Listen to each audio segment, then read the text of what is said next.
বর্তমানে social media কাঁপাচ্ছে এই ধরনের বরফের ভিডিওগুলো, যেখানে মানুষ দেখাচ্ছে যে তাদের এলাকায় প্রচুর পরিমাণ বরফ পড়ছে, বা আপনার কোনো ভিডিওতে আপনি কিন্তু সেখানে বরফ দেখাতে পারবেন যে এলাকায় প্রচুর বরফ পড়ছে। তো এই ভিডিওগুলো কিভাবে বানাবেন আজকের ভিডিওতে আমি সেটাই আপনাদেরকে দেখিয়ে দেবো।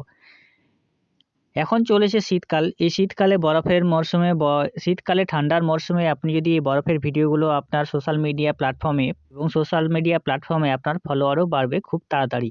তো কিভাবে আপনি বরফের ভিডিওগুলো বানাবেন তা আমি প্রসেসটা দেখিয়ে দেবো আপনাদেরকে। আর এরকম ভিডিও পাওয়ার জন্য টেক জাজ বাংলা চ্যানেলটি সাবস্ক্রাইব করে পাশে রাখা বেল নোটিফিকেশনটি অলে প্রেস করে দেবেন। ফেসবুক থেকে দেখলে পেজটিকে অবশ্যই ফলো দিয়ে রাখবেন। তো বরফের এই ভিডিওগুলো বানানোর জন্য আপনার ফোনে প্লে স্টোরটি ওপেন করে নেবেন। সার্চ বারে গিয়ে সার্চ করবেন এডিটস বলে, EDITS edits.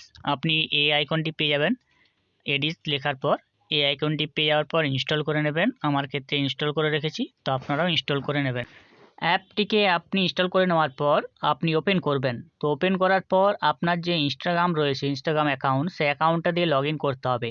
Instagram ID password বসিয়ে এখানে লগ ইন করবেন, কারণ এটা ইনস্টাগ্রামের অ্যাপ। তো আপনি প্রথমে আপনার ইনস্টাগ্রাম না থাকলে আপনি লগ ইন করতে পারবেন না। ইনস্টাগ্রাম দিয়ে লগ ইন করবেন। লগ ইন করার পর নিচে প্লাস আইকন আপনি পেয়ে যাবেন। এই প্লাস আইকন থেকে আপনাকে আপনার ভিডিওটা নিয়ে আসতে হবে।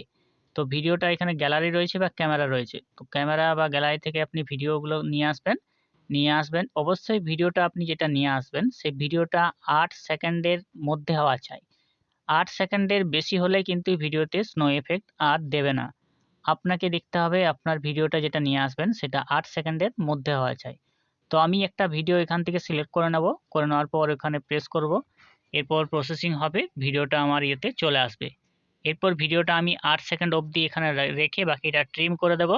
তো আপনাদের ক্ষেত্রে এটা ভিডিওটা 8 সেকেন্ড অবধি রেখে বাকিটা ট্রিম করে দেবেন, যেগুলো আপনার পছন্দ রয়েছে। এরপরে ভিডিওটা আপনি চালিয়ে দেখে নিতে পারেন, বা এখানে ভিডিওটার উপর আপনি লং প্রেস করে রাখবেন।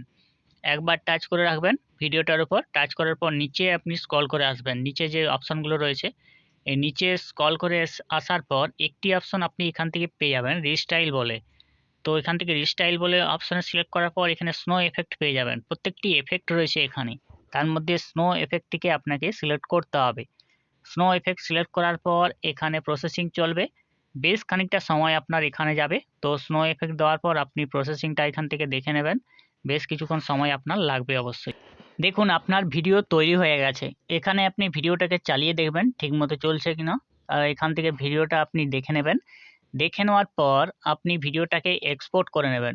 ওপরের সাইডে আপনি পেয়ে যাবেন এক্সপোর্ট আইকন। সেখানে এইচডি থেকে আপনি আপনার ফোনের ক্যাপাসিটি অনুযায়ী আপলোড বা ডাউনলোড করতে পারবেন। এক্সপোর্টে ক্লিক করে আপনি আপনার গ্যালারিতে এটা ডাউনলোড করে নেবেন। তারপর আপনি ব্যবহার করবেন যে কোনো সোশ্যাল মিডিয়া প্ল্যাটফর্মে।